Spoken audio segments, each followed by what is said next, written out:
Esta semana Chilevisión publicó un reportaje que revisó el pago de contribuciones de los inmuebles declarados por los parlamentarios para revisar si estaban al día o no en el pago. Es relevante porque cuando los ciudadanos no pagamos contribuciones, el Estado aplica reajustes, intereses, multas y en último término está facultado para rematar el bien raíz que está en mora. Es relevante destacar que el reportaje consideró además solo las segundas viviendas de los parlamentarios, o sea, no la que usaban habitualmente, y solo en la medida en que las deudas fueran superiores al 1.000.000 de pesos. Entonces, estamos hablando de algunos, probablemente hay otros que deben menos. Empecemos por mostrar quiénes son y cuánto deben.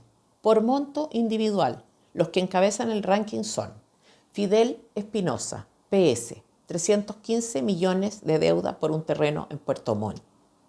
Jorge Soria, PPD, 191 millones de pesos por una propiedad en Iquique. José Durán, UDI, 10 millones de pesos por un inmueble en Valparaíso. Ricardo Cifuentes, DC, 4 millones por una propiedad en La Serena. Por número de propiedades en mora, Juan Castro, Partido Social Cristiano, 29 millones en 23 inmuebles. Loreto Carvajal, PPD, 9 millones en 14 inmuebles. Flor Baice, UDI, 1,5 millones en 8 inmuebles. Paulina Núñez, RN, 3,6 millones en 2 inmuebles.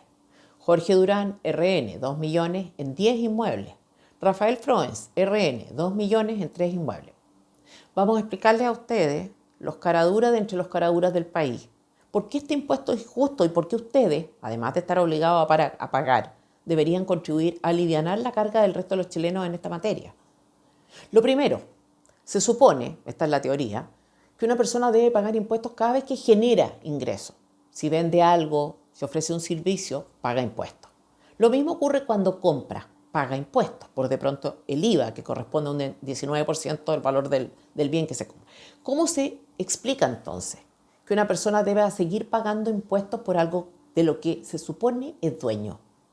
Y voy a usar un caso extremo para graficar lo abusivo que es el cobro de contribuciones por parte del Estado. Si alguien compra una joya, por ejemplo, esa joya pasa a ser suya. No le debe nada al Estado. Ya pagó impuestos por los ingresos que le permitieron comprarla, ya pagó impuestos en la transacción de compra. Lo mismo pasa con casi todas las cosas, salvo cuando eso que se compra es un bien raíz, un departamento, una casa, un sitio, una oficina, un local comercial.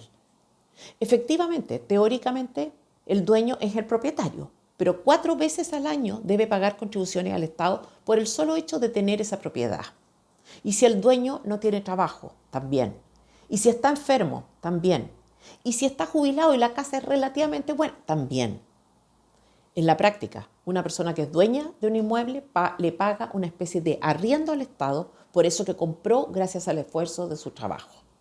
¿Y qué pasa si no? Como decíamos, el Servicio de Impuestos Internos se encargará de cobrar intereses, multas y, en caso extremo, de rematar la casa cuyas contribuciones están en mora. Y esto es todavía peor porque si alguien está pagando dividendos de un crédito que pidió para comprar una casa, también tiene que pagar impuestos, aunque le queden 5 millones de cuotas para que la casa sea realmente suya. Y la verdad es que es tal el nivel de abuso a los ciudadanos por parte del Estado, que incluso el hecho de pedir un préstamo tiene un impuesto asociado, porque la clase política profita incluso del endeudamiento de las personas. ¿Sabían esto ustedes? Que incluso cuando piden un crédito de consumo pagan impuestos. Muchos no lo saben. Ahora, si uno pregunta ¿a qué se debe esto? Te dicen que se explica por los servicios municipales que reciben las personas. Claro, alguien tiene un departamento y bueno, hay calles, semáforos en los alrededores, hay recolección de basura, hay luminarias, en fin, hay gastos que podemos considerar comunes. De hecho, esta es la razón que explica que nadie quiera eliminar las contribuciones, constituyen una de las principales fuentes de financiamiento de las municipalidades. Pero sigamos ese razonamiento, asumamos que esa plata se gasta en servicios municipales. Si es así, entonces debería haber una cierta proporcionalidad entre lo que se cobra y el servicio que se ofrece. Pues bien, en los últimos años hemos sabido de múltiples casos de corrupción municipal. Algunos datos. Según el Observatorio de Corrupción Municipal, entre octubre del 2023 y julio de 2024, 9 meses, había un aumento significativo de casos de corrupción. 67 comunas con problemas por un monto de 431.000 millones. 689 por fraude al fisco, 432 por malversación de caudales públicos, 395 por cohecho, 110 por falsificación de instrumento público, 101 por lavado de activos. En relación a los partidos involucrados, 37% son independientes, 15% la UDI, 10% PS, 7% DC, 6% ex PS, 3% Partido Comunista. En Viña,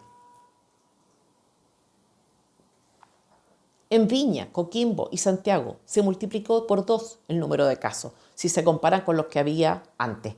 En esas 67 comunas de las que estamos hablando, involucradas en casos de corrupción, viven 7,8 millones de personas, es decir, un 44,8% de la población nacional, según el censo del 2017. ¿Qué quiero decir con esto? Que hay bastantes dudas en relación a que las contribuciones estén siendo bien utilizadas en beneficio de los vecinos. En el caso de Recoleta, que involucra al alcalde Daniel Jadue, hay evidencia de que el abogado de Jadue recibió por parte del dueño de Telecom comentarios vía correos para cambiar las bases de licitación en que la empresa estaba participando para ganar un concurso. Sugerencias que de hecho se incorporaron posteriormente. También ha habido escándalos a propósito del servicio de recolección de basura. El hecho es que cada vez que hay corrupción, cada vez que un alcalde o un funcionario cobra una coima, por ejemplo, hay un elemento que distorsiona el precio final del servicio. Entonces, más allá de las sanciones penales que esa persona, ese funcionario puedan llegar a recibir, ¿quién se hace cargo de la afectación sufrida por la ciudadanía? Nadie. ¿Cómo se mide? No se sabe. ¿De verdad pagamos lo que corresponde cuando pagamos contribuciones? ¿Pagamos un precio acorde a lo recibido? ¿Qué pasa cuando no recibimos un servicio teóricamente garantizado, como el de seguridad, por ejemplo? ¿Qué hacemos? Pagar, si podemos, por medidas adicionales. Alarmas, cámaras, guardias. ¿Sabían ustedes, por ejemplo, que hay una guía técnica del Servicio de Impuestos Internos de enero de 2022 que considera los dispositivos de seguridad adicionales como cámaras de vigilancia, alarmas antirrobo, sensores de presencia, control de acceso, video portero, como criterios para aumentar el monto de las contribuciones? Exactamente lo mismo pasa con aspersores contra incendios, sistemas propios de energía renovable no contaminante, paneles solares, por ejemplo, aisladores, disipadores de energía antisísmica, que todo esto es motivo de castigo en el fondo, aumenta contribuciones. Entonces esto demuestra que más allá de lo conceptual, la lógica que opera en los hechos es que cuanto más puedan sacar, más sacan. Incluso aunque ese extra responda precisamente a la falta de servicios.